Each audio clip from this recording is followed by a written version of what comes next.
Hello viewers, এই লেসনে আমরা আমাদের ওয়েবসাইটে লোগো ডিজাইন করব এবং লোগোটা এই জায়গায় কিভাবে আপলোড করতে হয় সেই জিনিসগুলো দেখব।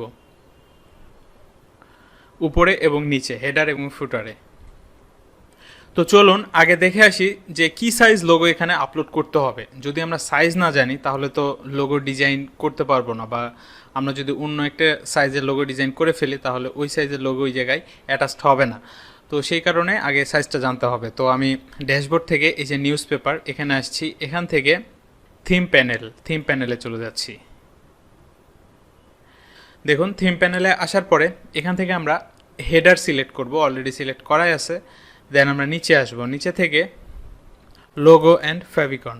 তো এখান থেকে দেখুন এই যে লোগোর সাইজটা হবে 272 বাই 90 পিক্সেল। তো এই সাইজের আগে একটা লোগো আমাদের বানিয়ে নিতে হবে। তো আমি জাস্ট সিম্পল একটা লোগো ডিজাইন করছি। ফটোশপটা ওপেন করি। যদিও বা লোগো প্রফেশনালি অ্যাডোবি ইলাস্ট্রেটর দিয়ে ডিজাইন করা হয়, তো আমি জাস্ট সিম্পল দ্রুত সময়ের মধ্যে করা যায় কিভাবে সেটাই দেখছি। 272/90, অর্থাৎ উইথ হচ্ছে 272 এবং হাইট 90। তো এটা 72 রেজুলেশন। দেন ব্যাকগ্রাউন্ড ট্রান্সপারেন্ট। ওকে। তো আমি জাস্ট আমার ওয়েবসাইটে যেটা নাম ওই নাম দিয়েই একটা লোগো বানাচ্ছি।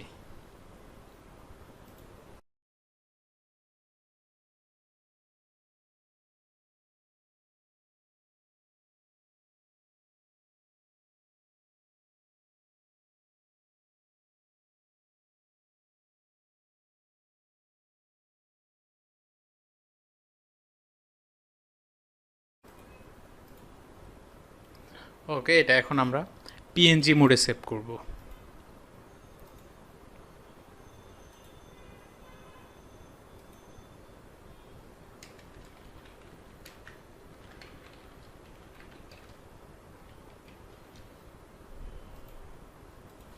পিএনজি মোডে সেভ করলাম। দেন এখন আমাদের আরেকটা লোগো বানিয়ে নিতে হবে, সেটা হচ্ছে যে মোবাইলের স্ক্রিনের জন্য।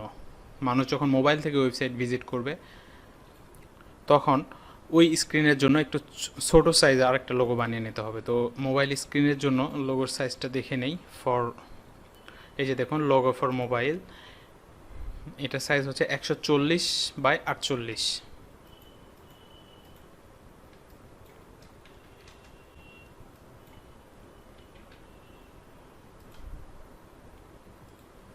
এটাকেই আমরা কপি করছি।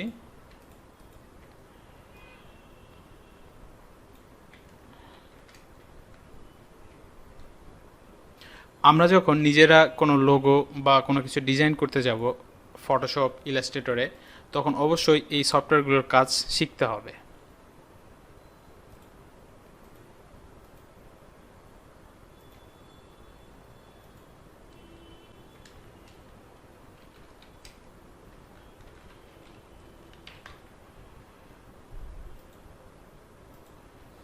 ওকে, আমার দুইটা লোগো বানানো শেষ এখন। আচ্ছা, এটা এমনই থাক, জাস্ট আগে লোগোগুলো আপলোড করি। আচ্ছা, আমরা এখান থেকেও লোগো আপলোড করতে পারবো। আবার যদি এই যে মিডিয়া দেখতে পাচ্ছি, মিডিয়া থেকে লাইব্রেরিতে ক্লিক করি, দেখুন লাইব্রেরিতে আসলে অলরেডি যে ইমেজগুলো এখানে আপলোড করা আছে সবগুলো আমরা দেখতে পাচ্ছি। তো এগুলোর তো আমাদের খুব বেশি দরকার নাই, চাইলে আমরা এগুলো সব ডিলিট করে দিতে পারি।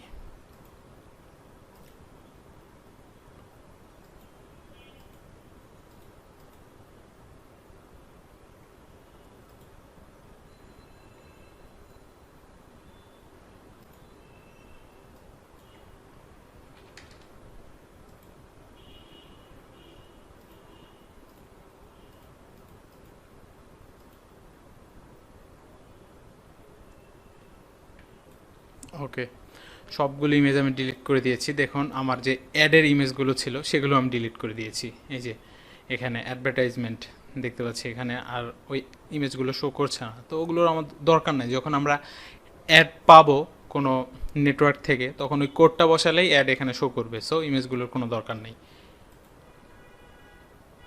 আচ্ছা, তো এখন আমরা এখানে লোগোগুলো আপলোড করি।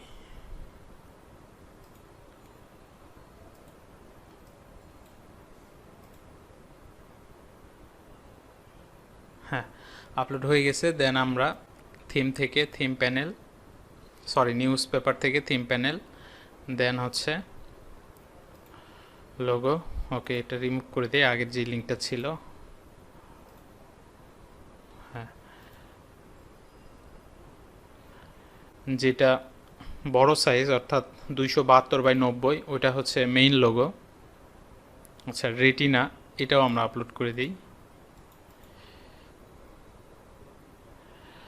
দেন টেক্সট লোগো। টেক্সট লোগোটা হচ্ছে অনেক সময় ব্রাউজারে কোনো কিছু আপলোড রিলোড হতে গিয়ে ফেল করে। তো ওই সময়ে আমাদের লোগো যদি রিলোড না নেয়, সেক্ষেত্রে যেন টেক্সটটা শুধু দেখতে পাই, সেই কারণে টেক্সট লোগোটা অ্যাড করতে হয়। দেখুন ট্যাগলাইন, ওই যে ট্যাগলাইনটা আমরা অ্যাড করেছিলাম এখানে, ওই ট্যাগলাইনটা এখানে আবারও অ্যাড করে দিই।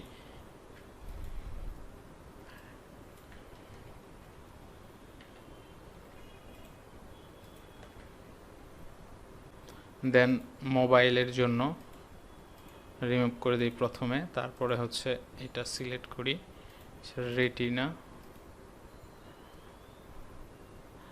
ওকে, লোগো সিলেক্ট হয়ে গেছে। এখন জাস্ট সেভ সেটিং, এটাতে ক্লিক করব। ক্লিক করলে দেখুন, আমরা যদি আমাদের ওয়েবসাইটে এসে পেজটা রিলোড করি, এই যে দেখুন আমাদের লোগোটা চলে এসেছে। আচ্ছা, ফুটারের লোগোটা আসে নাই এখনও, ফুটারের লোগো আমরা সেট করি নাই, তো এখন ফুটারেরটা সেট করি।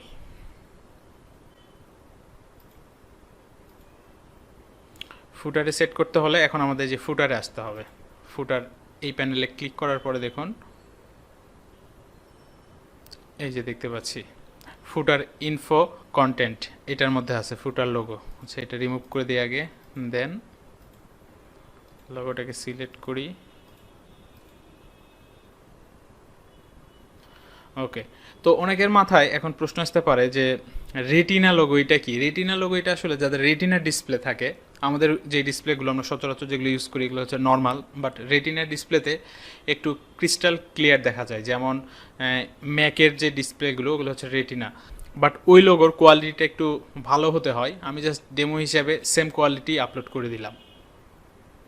তো দেন এখানে ইমেল অ্যাড্রেস, এই যে নিচে যে ইমেল অ্যাড্রেসটা দেখতে পাচ্ছি কন্টাকাস, এই ইমেল অ্যাড্রেসটা এখানে দিয়ে দিতে হবে। তো আমরা একটা ইমেল অ্যাড্রেস এখানে দিয়ে দিই, info@bestcamera.webcam। পরবর্তীতে এই নামের একটা ইমেল অ্যাড্রেস আমরা আমাদের সি প্যানেল থেকে ক্রিয়েট করে নিব, আগে আমরা অ্যাড করে রাখছি। দেন হচ্ছে ফুটার টেক্সট। তো ফুটার টেক্সটটা এই যে দেখতে পাচ্ছি অ্যাবাউট আস, এই ওয়েবসাইটটা কি রিলেটেড এবং কেন আমরা ওয়েবসাইটটা ক্রিয়েট করেছি, এই ওয়েবসাইটে কী কী সার্ভিস পাওয়া যাবে, সেবা পাওয়া যাবে, এই সমস্ত জিনিসগুলো সুন্দর করে লিখে খুব সংক্ষেপে, একবারে বিশাল বড় করার দরকার নেই, সংক্ষেপে লিখে এই জায়গায় আমরা অ্যাড করে দিতে পারি। এবং অবশ্যই একটা অ্যাবাউট আস পেজ আমরা ক্রিয়েট করব, তবে এগুলো পরে, এখন এই অবস্থায় রাখি। ওকে, সেভ সেটিং। আচ্ছা, এখন আরেকবার রিলোড করে দেখি, দেখুন এই যে লোগো চেঞ্জ হয়ে গেছে।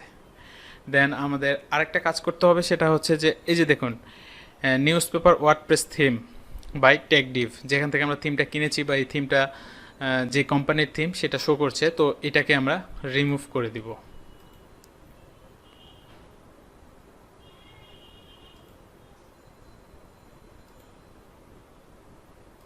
এই যে এখানে দেখতে পাচ্ছি। তো এই জায়গায় আমরা জাস্ট কপিরাইট স্যাম্বল দিয়ে আমাদের ওয়েবসাইটের নামটাই দিয়ে দিতে পারি। তো কপিরাইট স্যাম্বল যদি আমরা না খুঁজে পাই, গুগলে জাস্ট সার্চ করব,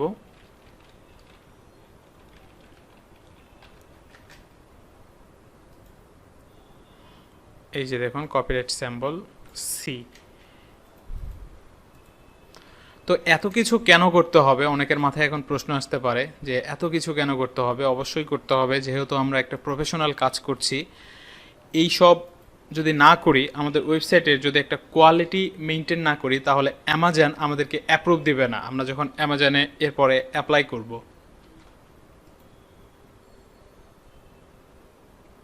ব্যাস, হ্যাঁ চেঞ্জ করে ফেলেছি। আচ্ছা, সি দেওয়ার দরকার নাই, অলরেডি এখানে সি আসবেই কপিরাইটের যে স্যাম্বল। তো আমি সিটা তাহলে রিমুভ করে দিই।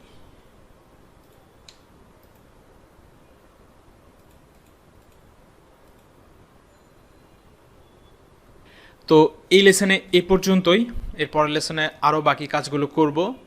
আর আবারও বলছি যে আমরা যে কাজটা করতে যাচ্ছি অবশ্যই এটা একটা প্রফেশনাল এবং লং টাইম চিন্তাভাবনা করে, শর্ট টাইমের জন্য কোনো কিছু করছি না।